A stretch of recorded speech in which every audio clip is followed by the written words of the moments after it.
Bonjour à tous, j'espère que vous allez bien. En tout cas pour ma part, j'avais vraiment hâte de vous présenter ce boîtier car il n'est pas ordinaire puisqu'il s'agit du tout premier qui a vu le jour de la collaboration de deux marques, j'ai nommé le Nikon ZR.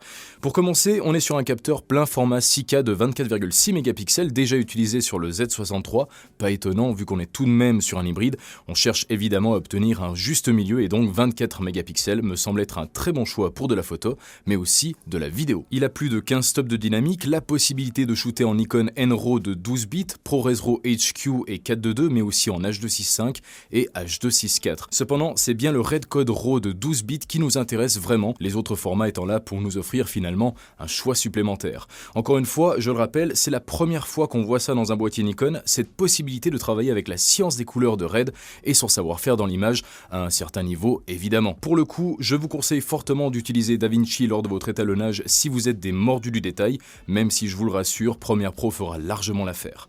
Maintenant, pour revenir à nos specs, lorsque vous shootez en RAW et en log, vous disposez d'un double ISO natif de 800 et 6400 ISO, même si à mon avis ce sera plutôt sur le premier choix que vous allez vous diriger si vous voulez éviter un maximum de bruit numérique.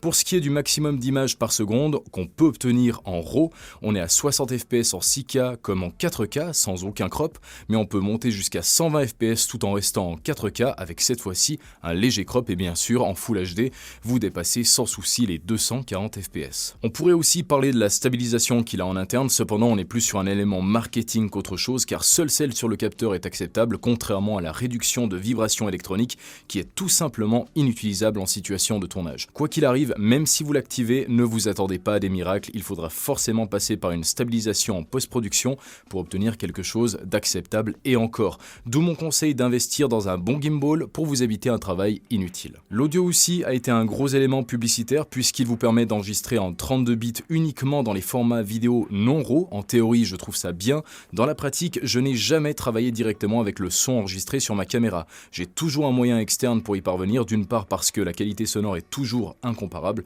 et parce que on est clairement sur quelque chose de beaucoup plus précis. Alors, un micro est sorti en même temps que le ZR, mais je le trouve très cher pour ce qu'il est et surtout, il correspond plus à une utilisation vlog. Chose paradoxale lorsque l'on se dit qu'on est quand même censé être sur un boîtier cinéma. Mais pour revenir quand même sur une note positive, l'autofocus semble excellent et risque de se perfectionner avec le temps. Sa monture Z-Mount reste sans doute celle qui vous offre le plus de possibilités d'adaptation, contrôlez juste si la compatibilité est totale, sans quoi vous ne pourrez pas utiliser votre objectif à 100%. Au niveau de l'ergonomie, Nikon est resté simple. Le boîtier fait 690 grammes, le grip sur la droite est inexistant, ce qui est un poil dommage car même si l'on est sur un hybride orienté vidéo, ça n'empêche pas qu'on veuille filmer directement à main levée. Ils se sont rattrapés quand même avec SmallRig en offrant un accessoire faisant office de grip, mais je trouve quand même exagéré de devoir payer pour un élément qui aurait dû être là de base.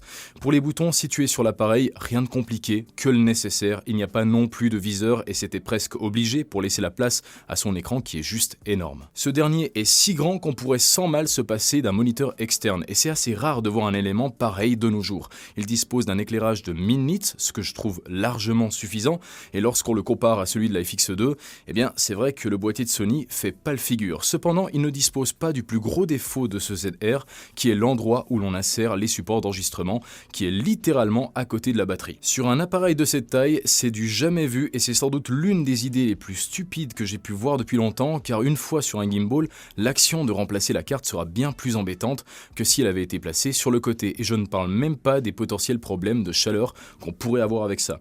Donc, pour faire un résumé de ce ZR, c'est bien son format RAW inspiré de Red et son écran qui sont les plus intéressants, le reste étant soit déjà vu, soit limite mal pensé comme le grip ou encore le dernier point qu'on a abordé. Niveau prix, on est certes sur quelque chose de correct, mais ça ne vaut pas plus. On peut clairement avoir mieux chez des concurrents actuels, tout en restant presque dans le même budget. À mon avis, il faut prendre ce ZR comme un premier essai, il est très loin d'être parfait, mais ouvre la porte vers quelque chose qui pourrait s'en rapprocher. En tout cas, j'espère que vous avez apprécié cet épisode et nous on se revoit la prochaine fois pour une nouvelle vidéo, alors d'ici là, portez-vous bien. Allez, ciao ciao.